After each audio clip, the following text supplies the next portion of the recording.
less than $4. Joining me is Congressman Randy Forbes, Republican from Virginia, who's also a member of the House Armed Services Committee. Thank you so much for joining us, Congressman. This seems outrageous to us. How does something like this happen, and what are you going to do about it?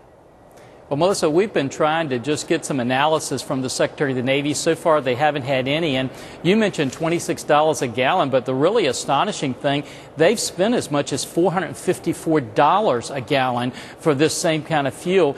And the other thing, Melissa, that a lot of people don't realize is that they can fill up at the dock one time, but that's it. 90% of all the fuel that they have to buy when our vessels are deployed are purchased overseas, and they won't be able to use this at all. So they're spending all this money for a blend that will effectively, at most, could be 5% of the fuel that these vessels are using. It just doesn't make good economic sense. And we don't even make enough of this stuff in our country. I mean, if we decided for some insane reason that we were going to run the entire fleet on this fuel, it's not even possible for us to make enough. And I know you were quoting some other numbers from the Solazyme company when they originally bought the fuel. This was the first time out. They spent $8.5 million on it for 20,000 gallons, which comes out to 424 gallons. That was made from algae. One of the strategic advisors on that particular deal was from President Obama's White House transition team.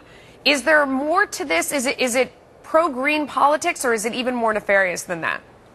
Well, Melissa, we don't know, but there are allegations that, of course, that what they're trying to do is create these artificial markets because of people that they want to help. But I can't answer that question. The only thing we know is that when we had all of their experts, all of the assistant secretaries who handle energy before my committee, the Readiness Subcommittee, we've asked them, do you have any analysis at all that shows that this is going to work, when the curve lines will meet in terms of cost? Melissa, so far to date, they've said they don't have any analysis. In fact, what they've said is their goals are just stretch goals. In other words, they're just putting them out there and hoping they'll hit them. And we've been spending millions and millions of dollars to create these artificial markets that just doesn't make good economic sense. Last month, Defense Secretary Panetta said to Congress, quote, we are looking to make our installations and operations more fuel efficient and to diversify our energy sources, including with alternative fuels. I oppose efforts by Congress to limit the department's options for using alternative fuels. So this is a quote from Leon Panetta saying that they're basically going to go ahead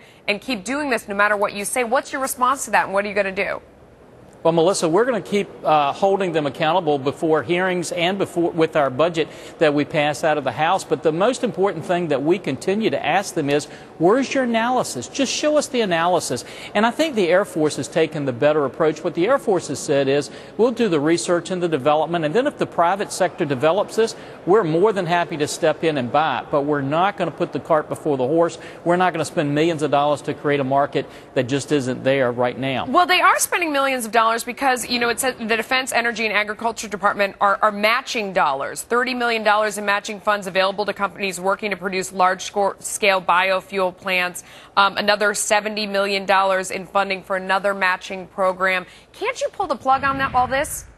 We're trying to, Melissa. In fact, we did pull the plug in the last defense authorization bill.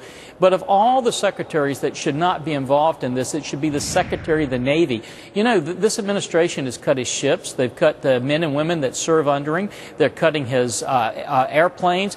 They're cutting their benefits. But never has the Secretary of the Navy come up and said, oh, my gosh, we want to stop all those cuts. What he's done instead is to increase the amount of money that they're spending for biofuels. That's what he gives his major speeches on. It doesn't make sense for the Secretary of the Navy. He really wants to be the Secretary of Energy, I think, Melissa. And, Congressman, we certainly understand the idea that we don't want to be dependent on foreign oil, but we're spending money on this when we could be spending money on so many other things in the defense arena. I think that was your point, and that is a good one. Thank you so much for coming on tonight, Congressman. We appreciate it. Thank you, Melissa. Have a great night.